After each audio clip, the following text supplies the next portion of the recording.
Kamu kan kayaknya Iya pendeta. pendeta. Itu nggak bisa ini kan biar kita ada ceritanya dong. Tapi kan untuk belajar sampai iman itu kan ada prosesnya kan. Nah itu tuh yang kita mau tanya gini kan, nggak mudah kita beriman ketika fase kita lagi down banget. Betul. Lagi seakan-akan ini kayak pintu tertutup banget nih, dan kita bisa mengadakan itu kayak nggak mudah itu.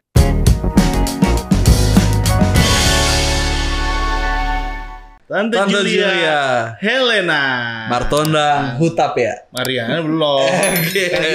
Helena, oke, shalom Tante. Shalom. Selamat datang di Milenial Baper. Terima kasih untuk milenial. Milenial ya? Milenial Baper. Potong nih. Boleh nggak di break? Nggak apa-apa. Lanjut aja. Pokoknya lanjut aja. Thank you udah datang di sini Tante. Terima kasih sudah buka rumahnya ya. Udah kasih rumahnya buat podcast. Sama-sama. Bahkan dikasih makanan lagi. Iya. Enak kayak gini ya. Iya. Tante, kan Tante ini adalah seorang gembala. Iya. Ya. Yang dimana kita sangat jarang menemukan, bukan yang nggak ada. Jarang menemukan seorang wanita itu jadi gembala. Nah itu gimana ceritanya Tante? Iya. Tante ini seorang wanita yang bisa jadi, apakah sudah cita-citanya jadi seorang gembala? Gembala. Atau bagaimana? Wow. Gak pengembang. Jadi kagok ya. Oh kita ngobrol aja. Gak apa-apa Tante aja. Gak boleh di. Nggak apa-apa. Jalan Benar. aja tuh. Nanti tadi cut kan? Iya. Nanti dia yang editing. Oke. Ada apa tadi pertanyaannya jadi lupa. Iya. Nah, kan kita banyak menemukan, bukan banyak, jarang sekali seorang wanita itu jadi gembala. Iya. Sebisa mungkin tuh cowok yang jadi gembala. Cowok kan? jadi Gitu. gembala. Iya. Nah, Tapi ada ya. Tapi ada. Nah, Sedikit lah. ini gimana Tante kok bisa jadi seorang gembala? Iya. Apakah emang dari kecil Awal. dari cita-cita, atau mungkin dapat tanda kutip ya gue dijeburin nih gitu, atau gimana? Kayaknya sih mirip yang dijeburin. Nah, itu gimana? Itu ceritanya gimana Tante? Jadi ceritanya kan Tante nih dulu kan menikah dengan pendeta Sabamut apa ya gitu. Jadi suaminya Tante itu pendeta 28 tahun yang lalu. Tepatnya ya sebentar nih kita ulang tahun GKR Berkat yang ke-29 ya. Jadi 4 September gitu. Jadi 4 September 1994 Pak Sabam, pendeta Sabam tuh suaminya Tante itu dia pengen merintis gereja di Jakarta Selatan karena kita dulu gerejanya di GPI Kana yang di Gondang Dia Lama karena memang dulu rumah kita di Hagus Salim ya, kemudian kita pindah. Jadi pas Abam tuh Om ya untuk mau dia tuh punya gereja tuh di Jakarta Selatan. Maka dia tuh bilang yuk kita merintis yuk, saya yang bantu deh buka, tapi bukan saya pendetanya. Waktu itu dia mengajak pendeta, ada satu pendeta yang suka bawa firman di gereja di kantor ya, di kantornya Pak Sabam ya. Dulu kita kan pengusaha, dua-duanya pengusaha di Jalan Wijaya. Jadi setiap Senin tuh mereka selalu ada ibadah pagi-pagi dan disitulah Om Sabam tuh bilang, kita bikin yuk gereja, kita merintis, kita cari waktu itu di Jakarta Selatan. Dan kemudian karena kita punya teman yang punya Wet Rabbit, itu ada di Pondok Indah. Terus kita bilang sama dia, boleh nggak tempat kamu saya pinjem gitu untuk ibadah setiap hari Minggu, itu jam 8. Habis itu sekolah minggunya bikinnya di mana ya, di atas Pizza Hut, di Pizza Hut gitu. Terus kemudian jadi berjalan kayak gitu ya. Tapi nggak pengen jadi pendeta, kita pengen aja bergereja di Jakarta Selatan gitu ya. Dan ada semua Tuhan bukakan. Tapi memang kerinduannya dari Om yang Sabam ya, jadi pendeta Sabam itu. Jadi terjadilah gembalanya itu ada satu pendeta di situ yang menjadi gembala. Kemudian di tanggal 4 September 1994 itu maka terjadilah GKR Berkat. GKR Berkat. 1994. Jadi sekarang nih akan nanti ulang tahun kita 4 September yang ke-29 tahun. Wow. Kemudian ya udah kita berjalan, tetapi namanya gembala bukan, kan biasanya kalau yang merintis itu jadi gembala dia punya beban ya. Tetapi kalau bukan dia yang merintis pasti beda gitu ya. Beda beban. Jadi berkali-kali ganti ya, ada 3 kali sampai satu pendeta ada dari Afrika namanya pendeta Marius Higgins, dia bilang waktu itu kita lagi ibadah biasa, paling om sama tante tuh jadi majelis aja, bukan jadi, pokoknya nggak kepengenan jadi pendeta, nggak kepikiran jadi pendeta gitu ya. Pokoknya kita support untuk gereja ini, kita support gitu. Kita punya gedung waktu itu di Karangtengah ya. Ini kita baru pindah yang kemarin Lino ke sana itu kita baru pindah. Sebelumnya kita di Karangtengah gedung sendiri. Ya kemudian pendeta dari ininya tuh dari Afrika bilang, waktu itu Om Sabam tuh duduk paling belakang gitu. Tapi dia bisa bilang, kamu yang di depan itu, kamu yang di belakang itu, yang di belakang itu maju ke depan. Tahu nggak, Tuhan pakai kamu, Tuhan mau kamu untuk menjadi hamba Tuhan dan melayani Tuhan dan menjadi pendeta gitu. Dia ngomong langsung seperti itu. Sejak itu Om Sabam waktu itu bergumul, kita bilang, ya coba ya kita doa ya sama-sama sama tante gitu ya, kita doa. Itu dia ngambil keputusan 2012. Setelah berapa kali gembala tuh ganti-ganti. Ya.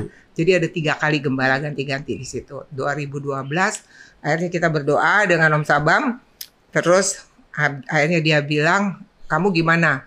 Kita sama-sama aja ya, saya nggak mau sendiri. Akhirnya dia ngajak saya pendeta sama-sama. Akhirnya kita ditabiskan 2012 jadi pendeta berdua di bawah naungan sinode GKRI. Ya udah, kemudian di situ ditabiskan berdua.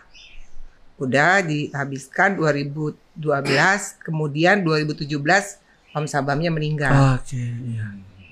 Nah nggak kepikiran dong siapa yang menggantikan. Saya maunya gantiin si anak saya Gabriel, tapi dia pelayanan di tempat lain ya.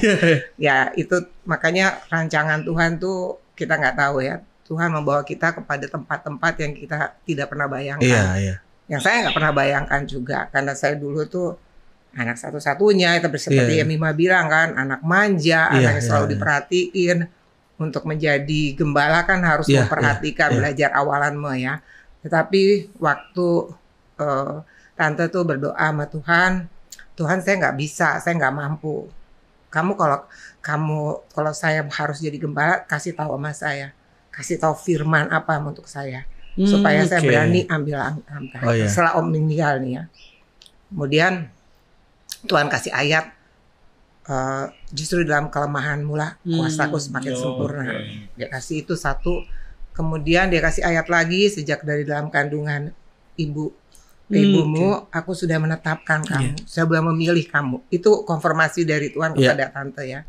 Dan ketiga di Yesaya 61 ya dikatakan kamu akan menjadi untuk melepaskan orang yang sengsara seperti itu. Jadi itu 3 ayat yang memberikan kekuatan buat tante sehingga oke Tuhan. Karena tadi tante udah nggak mau, udah deh kita bikin sistem penggembalaan. Jadi kita rame-rame. Jadi kalau bertanggung jawab kan nggak sendiri kan. Sistem penggembalaan. Perlakuannya banyak gitu. Ya gitu bikinnya ada beberapa. Tante udah pilih 3 orang nanti. Tetapi Tuhan berkata enggak, saya akan bersama dengan kamu. Saya akan menyertai kamu dan saya akan mengurapi kamu. Dan ya Tuhan memampukan. Sampai sekarang ambil langkah seperti itu ya sampai sekarang. Justru tante tuh nggak bisa lah gitu, nggak bisa. Tapi Tuhan bilang kalau kamu bisa berarti kamu mengandalkan kekuatan kamu. Tapi justru kamu menyerahkan nggak sanggup, nggak bisa. Justru dalam kelemahanmu lah kuasaku sempurna. Gitu.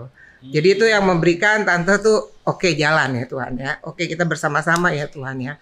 Dan Tuhan membuktikan. Dia memelihara saya sejak Om meninggal tuh udah hampir 7 tahun. Januari nanti 7 tahun. Dia nggak pernah tinggalin. Dan ayat yang dia katakan di Mazmur 68, dia pelindung bagi janda dan anak yatim. Itu terjadi, benar-benar dia melindungi. Dan jemaat tante tuh bukan, ya maksudnya orang yang sederhana ya semua ya. Tapi luar biasa Tuhan pelihara loh. 7 tahun pelihara.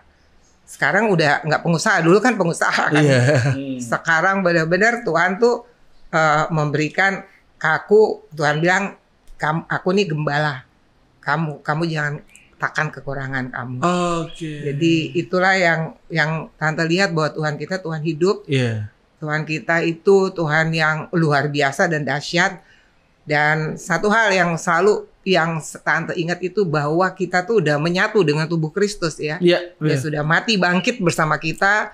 Dia mendudukkan kita sehingga kita diberikan kuasa, otoritas untuk memerintah. Sehingga iblis itu di telapak kaki kita. Jadi setiap ada masalah, saya selalu mengdeklar tuh tiap hari. Iblis, kamu di telapak kaki saya. Wow. Dengan otoritas yang tertinggi yang Tuhan berikan kepada saya. Segala apapun yang saya alami, saya bilang, saya perintahkan keluar. Saya ikat, saya batalkan keluar. Dan emang betul terjadi. Iya. Apapun yang terjadi ini ada banyak hal terjadi. Karena kita kan dulu di tempat gedung kita tuh ada untuk lantai 4. Cuman selama berjalan 7 tahun kita bayar PBB-nya tuh udah nggak bisa. Maksudnya tante nggak bisa lagi.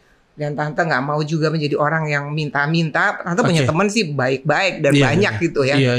Tapi nggak mau. Nah, nanti dia lihat kok lo punya Tuhan, masa lo minta-minta gitu. Minjem-minjem juga nggak mau gitu. Jadi Tuhan bilang, Tuhan buktiin dong bahwa mereka tahu bahwa saya punya Tuhan yang kaya. Gitu. Wow. Jadi sekalipun nih ada orang yang masih mau ngajak gitu, nggak boleh ya ini ya. Tapi tetap percaya bahwa Tuhan sanggup untuk menyediakan semua keperluan kita. Live by faith aja berarti. Betul. Sampai sekarang ya. Sampai sekarang. Wow. Jadi benar-benar itu kayak tante menjalankan gereja ini kayak yang tante bilang tadi, ini setuju banget gitu. Tante nggak dengan minta-minta banyak, maksudnya kayak teman atau apa, bantu dong. Ya, donatur gitu. Benar-benar tante tuh hidup dari tangannya Tuhan dong. Betul. Ya, tapi kita punya teman-teman juga ya. Saya punya sahabat-sahabat yang mendukung saya. Yang digerakkan Tuhan. Yang digerakkan. Karena dia dulu kan, dia lihat bagaimana mereka tuh suka bilang, gue nggak nyangka lo bisa lo. Kok lo bisa sih lo? Mereka tuh nggak nyangka juga. Kok lo bisa sih anak satu-satunya, maksudnya anak manja, anak yang dulu, maksudnya apa aja bisa ada. Kok lo bisa? Mereka terkagum. Jadi mereka support saya gitu. Mereka nggak tega kalau misalnya kalau ada apa-apa, kamu ada yang perlu dibantu nggak? Mereka selalu nanya kayak gitu. Dan jadi digerakin ya sama Tuhan. Betul, dia digerakin dan ya puji Tuhan sampai hari ini ya Tuhan Yesus selalu menuntun dan memberikannya. Sebenarnya sih memang hidup kita dipimpin Roh Kudus saja ya. Kita punya penolong Roh Kudus ya, itu aja setiap hari ngobrol aja sama dia. Setiap bangun pagi, selamat pagi Roh Kudus, apa yang harus saya lakukan hari ini. Dan ya saya juga harus nambah ya, setiap hari itu kita harus memperlengkapi diri kita juga menjadi gembala ya. Supaya saya juga mengimpartasikan kepada jemaat juga menjadi contoh ya, saya dan anak-anak bisa menjadi contoh gitu. Betul. Karena sekarang kan mereka ngelihat tuh ya, dia melihat saya tuh mesti lihat contohnya dong, nggak ngomong doang gitu. Nah, gitu aja. Oke, ini sebelum jauh ini kali ya, sebelum jauh ngomongin tentang pengembangan tante lagi nih, kita mau tarik dulu nih tante nih.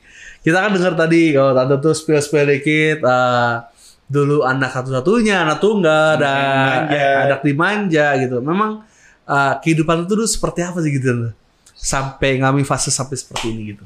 Mau ceritain masa kecil, seperti apa, gimana gitu. Ya, masa kecil saya tuh bahagia banget gitu, masa kecil. Karena saya anak satu-satunya. Nah ini juga ya, saya punya orang tua. Ayah saya kan polisi ya. Dan dia polisi, kita tinggal dulu Jalan Madiun di Menteng ya. Jadi rumah kita tuh gede banget gitu. Nah saya melihat ayah saya tuh membawa adik-adiknya. Adiknya tuh dari Sumatera, dia bawa ke Jakarta untuk disekolahin. Jadi saya nggak merasa sendiri. Karena di dalam rumah itu selalu ayah saya tuh ngajak adiknya tinggal gitu. Adiknya 3 orang, terus adiknya tuh diajarin sampai dibawa untuk kerja gitu, sampai dituntun jadi mereka bekerja. Papi saya tuh yang tuntun gitu. Jadi maksudnya waktu saya kecil gitu ada orang di sekitar saya tuh yang nemenin saya, jadi nggak merasa sendiri ya. Ya pokoknya kalau saya tuh minta apa aja emang harus dikasih. Kalau saya nggak dikasih, saya bisa panas gitu. Badannya jadi panas gitu. Jadi, Dek, kamu mau minta apa? Ya itu kan zaman pasar baru ya. Iya, saya lihat di pasar baru tuh ada boneka ini. Dia harus beli gitu. Sampai begitu ya. Sampai saya mahasiswa ya. Tante tuh di Trisakti ya, pas Fakultas Hukum. Ya pokoknya setiap ulang tahun ganti mobil seperti itu ya. Tetapi akhirnya Tuhan membawa saya, memproses saya menjadi itu depositonya nggak ada semuanya. Pernah di fase itu tuh. Depositonya tuh deposito kerajaan surga aja benar. BCA, Bank Sentral Allah. Iya benar. Bank Sentral Allah ya. Oh gitu. Jadi Rara pernah ngalamin fase seperti itu juga ya? Pernah ngalamin begitu banget gitu karena waktu itu kan Om tuh jadi pengusaha. Iya. Ya, memang Tuhan udah bilang sama dia kamu tuh full time harus melayani Tuhan. Jadi dalam usaha itu dia bikin semua tuh kayaknya ada yang ditipu lah, ada yang ada aja gitu yang ditipu, terus udah gitu bosnya nggak dapet.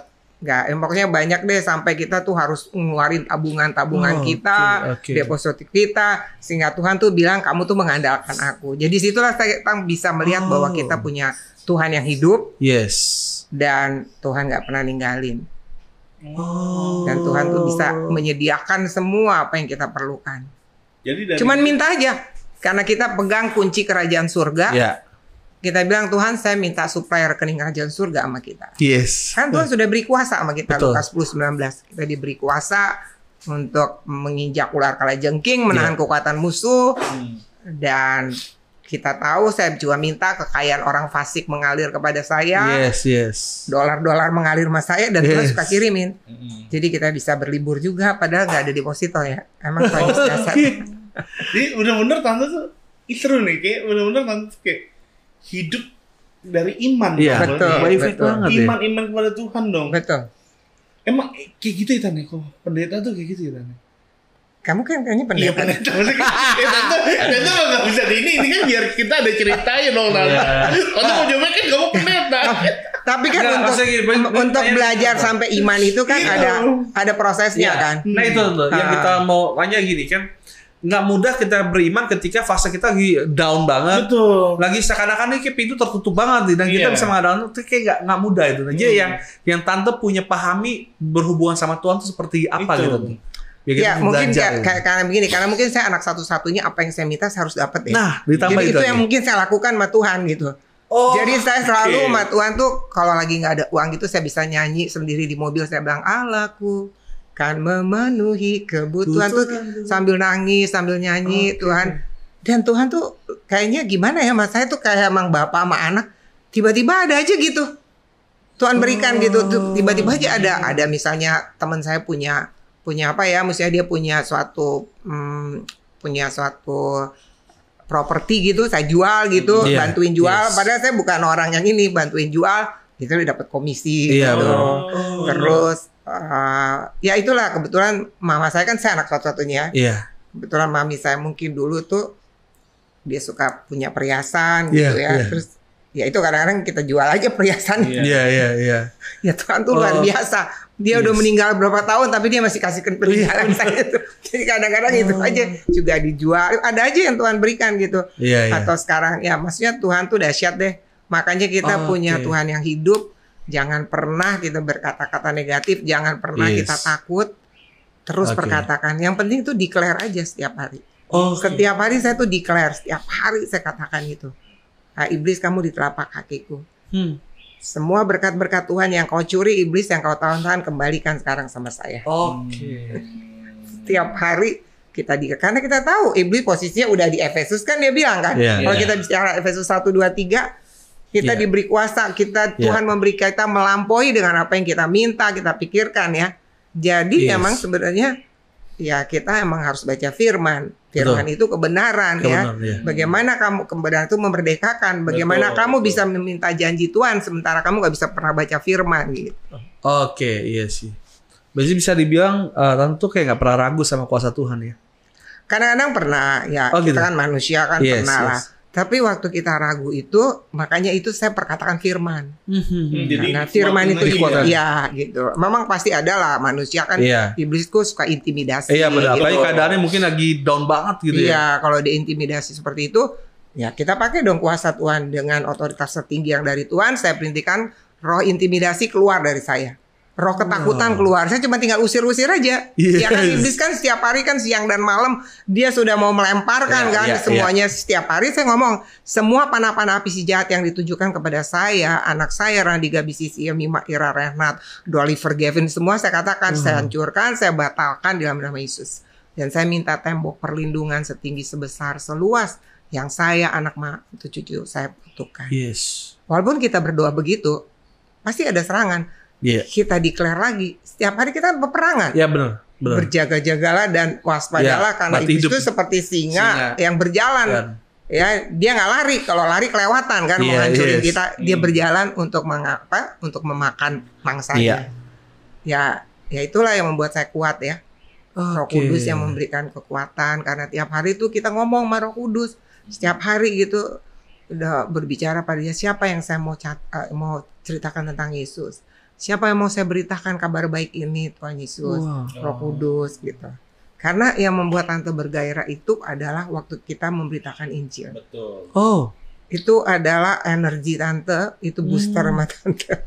Gitu. Jadi ya Mima tuh dari kecil tuh dia tahu kalau kita ke Bali, kalau kita keluar kemana gitu, di taksinya Tante udah ngomong, do you know Jesus? Atau kamu pernah dengar nama Yesus nggak? Pokoknya ceritain tentang itu. Nanti kalau diterima Yesus, aduh terima kasih ya Tuhan, satu jiwa udah dimenangkan. Apalagi kalau di Bali, paling demen di Bali. Kalau tukang-tukang jual itu udah datang gitu kan, nawarin jualannya, saya bilang oke, saya beli semua, tapi kamu dengerin saya ngomong. Saya dengerin. Jadi dia dengerin, tahu nggak namanya Tuhan Yesus? Tuhan Yesus tuh dari surga turun ke bumi. Udah ceritain semua gitu, kamu mau nggak terima Yesus? Ya mungkin dia fake atau mungkin dia itu, tapi dia mau, ada yang mau ikutin doa terima Yesus gitu. Satu waktu pernah nih udah ngomong terima Yesus gitu kan, saya lagi di pantai kan, jadi saya nggak bawa uang kan, jadi saya janji kan ya saya beli deh semuanya, tapi tunggu ya saya balik lagi dulu ke kamar saya, nanti saya mau bayar gitu kan. Udah gitu saya kelupaan bayar, datang Om Sabam baru keluar dari pantai, dia bilang, kamu beli itu ya tadi, beli apa namanya perhiasan yang gitu kan. Iya, tadi ditanyain tuh Ibu Yesus mana belum bayar kan. Yesus Maria dong, Tante. Bukan Tante Juli. Emang Maria, nama saya kan Maria. Oh iya benar. Ibu Yesus mana belum bayar katanya. Tapi Tuhan Yesus dahsyat nggak? Dia nggak mau saya dipermalukan sama dia. Untung Om Sabamnya itu pergi ke pantai, jadi dia balik lagi. Kamu belum bayar ya itu semua tuh apa kalung-kalung gitu, pernak-pernik gitu. Nah lucu aja semua, banyak kejadian seperti itu. Atau nggak di Bali, kamu kenal nama Yesus nggak? Rumahnya di mana dia gitu. Alamatnya di mana? Tapi ada banyak jiwa dimenangkan. Ini tuh baru enggak loh, Tante Juli itu ternyata sampai segitunya lo benar-benar hidup dari iman. Benar-benar kayak nggak kelihatan misalnya kayak selalu sukacita. Berarti ada masalah tetap bersandar pada Tuhan dan segala rupanya gitu loh. Nah, Tante, ini mau tanya nih, kan jemaat tuh beragam ya. Apanya tuh namanya, perilakunya, psikologinya dan segala rupanya. Nah, Tante tuh ngadepin mereka tuh gimana kalau ada yang mungkin yang nggak enak atau apa gitu? Ya, puji Tuhan ya, kalau ada yang nggak enak itu, misalnya mereka, saya mengucap syukur ya sama Tuhan ya, mereka semuanya itu beraninya ngomong di belakang sih ya. Ngomong karena dia tahu nih pendetanya agak preman gitu. Agak galak gitu. Jadi setiap mereka begitu, kita biasa kan pendeta ngomongnya tuh di firman dong. Kita lemparkan di firman. Kan rock and roll gitu. Kita ngomong di firman, kita jelasin sehingga mereka dibukakan. Dan dibawa doa dalam nama Yesus, segala roh pemecah belah itu kan sebenarnya roh spirit kan itu. Betul. Jadi ya semuanya itu saya bawa doa. Roh pemecah belah, roh pikiran negatif dari si ini saya hancurkan dalam nama Yesus. Dan Tuhan tuh memang dahsyat. Semua Tuhan tolong gitu. Tiba-tiba Tuhan merubah, maka itu benar. Orang mereka yang jahat, Tuhan mendatangkan kebaikan. Itu benar terjadi banyak sekali di dalam kehidupan Tante gitu ya. Jadi memang Tuhan tuh memberikan privilege kepada kita hamba Tuhan bahwa kamu jangan mengusik orang yang kurapi gitu. Biar Tuhan yang saya yang berhadapan gitu kan. Betul. Makanya saya takut gitu sama Tuhan gitu. Tuhan tolong saya setiap kali itu Roh Kudus saya perlu Engkau, Roh Kudus bantu saya, tolong saya. Saya mau hidup saya dipimpin Roh Kudus, tanpa Engkau saya udah nggak tahu, kayak ikan pepes. Ya Mima suka ketawa, kayak rata sama di jalan, saya nggak ada apa-apanya gitu, ngomong sama dia gitu ya, sama Tuhan ya. Jadi tolong ingetin saya, kuasai saya, kendalikan saya, Roh Kudus, jangan saya sampai menyimpang ke kiri ke kanan. Gitu. Jadi memang dengan pertolongan Roh Kudus itu, maka setiap ada orang jemaat yang nggak baik gitu, yang ngomongin di belakang gitu. Ya saya biasanya ngomongin di firman, di mimbar ya, di mimbar dan menjelaskan. Dan ya sampai saat ini puji Tuhan, itu pertolongan Roh Kudus. Itu bukan kekuatan saya, itu pertolongan Roh Kudus. Ya tadi orang merekan jahat, Tuhan mendatangkan kebaikan. Betul. Banyak hal orang tuh mau melakukan itu kepada saya, tetapi Tuhan mendatangkan kebaikan. Dan mereka melihat terheran-heran gitu, bagaimana Tuhan membela saya gitu. Maka itu dia Mazmur 68 bilang kan, dia pelindung bagi janda-janda dan anak yatim. Gitu. Wow. Jadi saya udah janda, saya anak yatim juga kan. Jadi komplit gitu. Perlindungannya double deh. Firmannya nyata ya. Betul.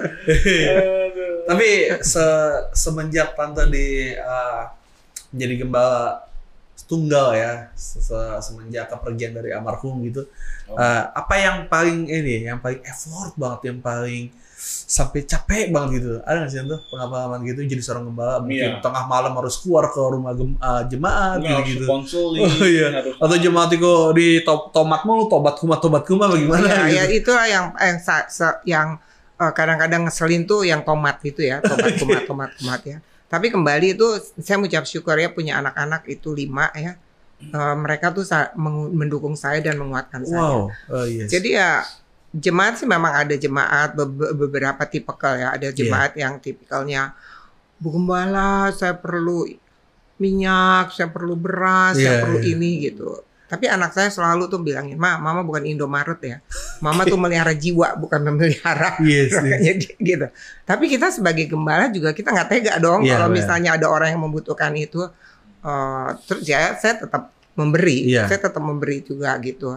Dan nanti dia kebiasaan, ya pokoknya kita memberi aja, daripada hati kita kan ngeganjal kalau dikasih tuh nggak enak gitu. Nah itu aja, jadi paling saya itu yang menguatkan tuh karena punya anak-anak yang mendukung, yang menguatkan, yang menolong saya dalam pelayanan. Jadi ya itulah yang memberikan kekuatan. Jadi kalau ada misalnya jemaat yang aneh-aneh atau gimana, saya paling ngadu sama anak-anak. Ini gimana nih nanganin dia nih? Oh Ma, gini, mereka kasih tahu. Jadi karena saya tidak membebani sendiri, berbeban sendiri, ada anak-anak mendukung, ada membagikan itu semua. Maka ya sampai sekarang ya kita menghadapinya itu dengan hikmat dari Tuhan. Minta wahyu hikmat, kita perlu dibanjiri dengan wahyu hikmat Tuhan ya.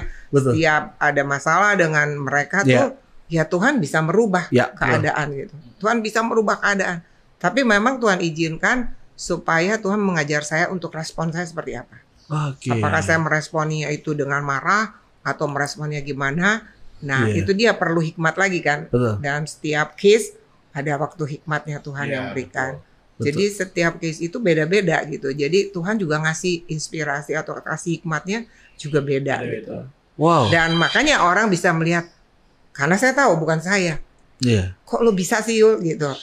Sampai saya bilang, aduh Tuhan, makanya saya suka nangis sama Tuhan tuh karena terima kasih ya Tuhan. Saya tahu saya nggak bisa. Saya tahu saya nggak mampu. Saya tahu nih saya orangnya seperti apa. Saya orangnya yang dulu saya orangnya sombong, keras, ya suka ngomong seenak aja sama orang, nyakitin orang seenaknya aja.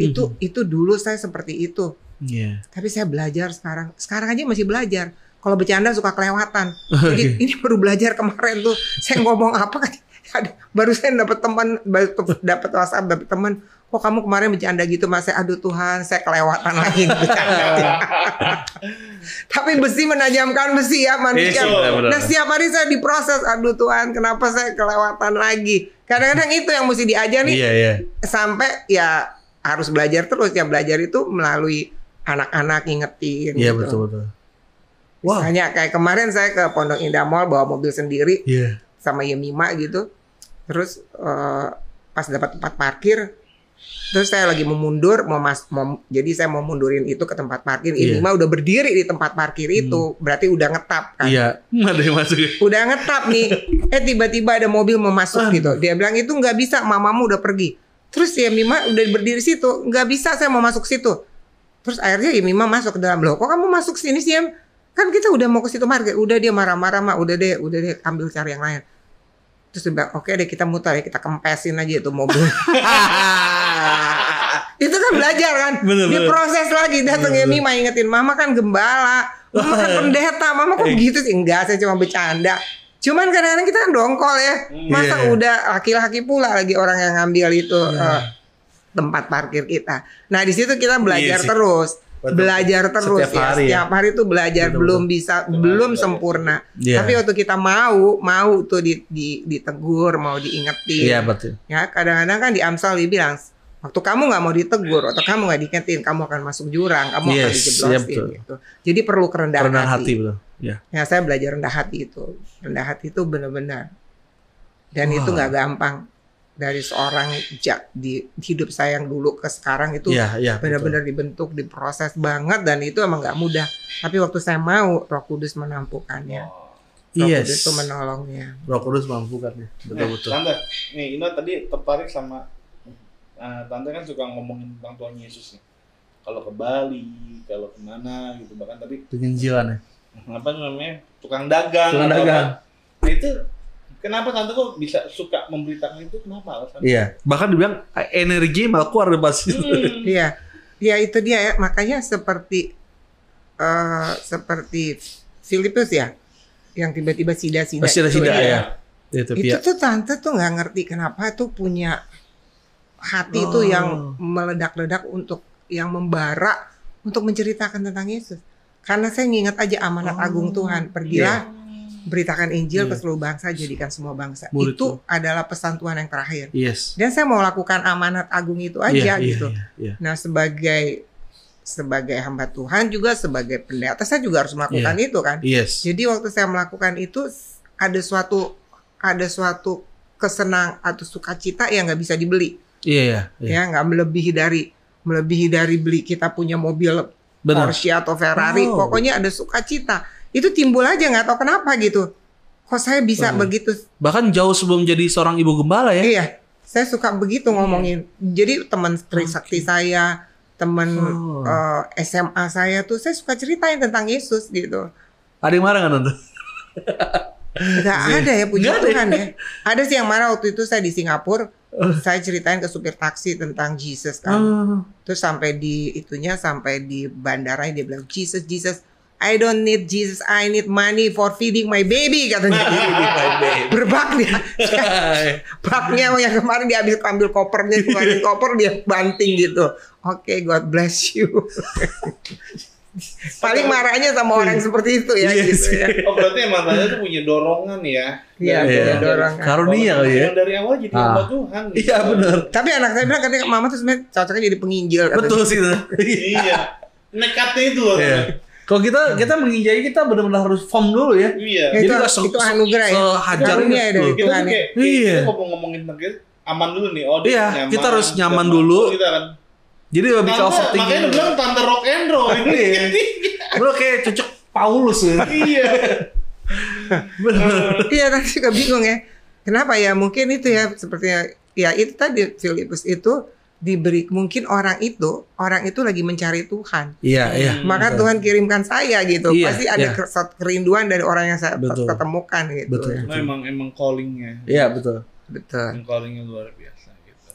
Dahsyat. Nah, mungkin untuk penutup nih Tante nih. Pesan-pesan Tante apa sih buat generasi muda zaman sekarang? Pesan Tante sih ke generasi muda tuh bahwa hiduplah dipimpin Roh Kudus.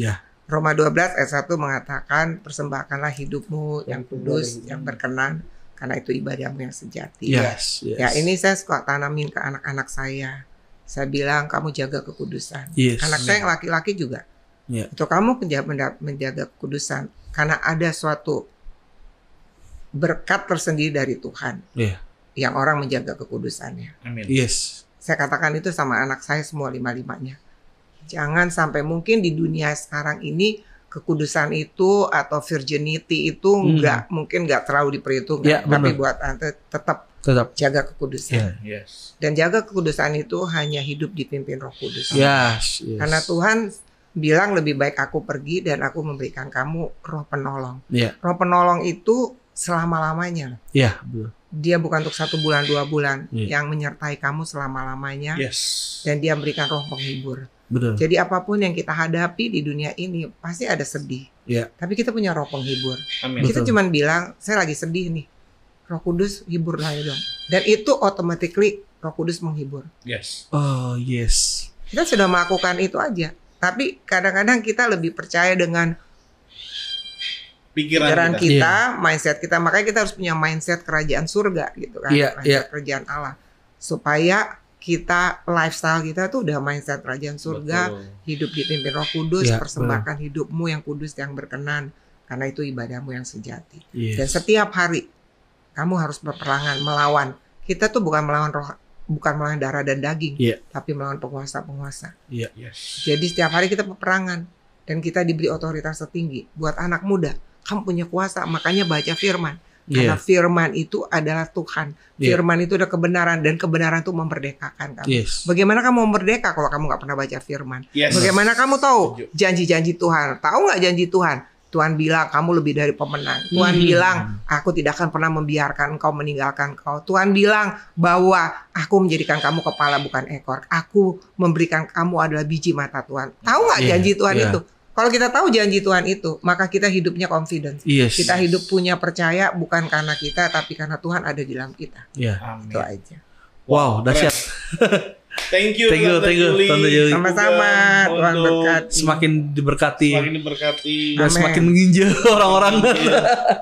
Dan luar biasa. Gereja semakin diperlebar. Dipakai Tuhan lebih dahsyat. Amin. Oke, teman-teman yang suka video ini boleh nonton video-video berikutnya hanya dalam satu channel, yaitu adalah Millennial Baba. God bless you. God bless.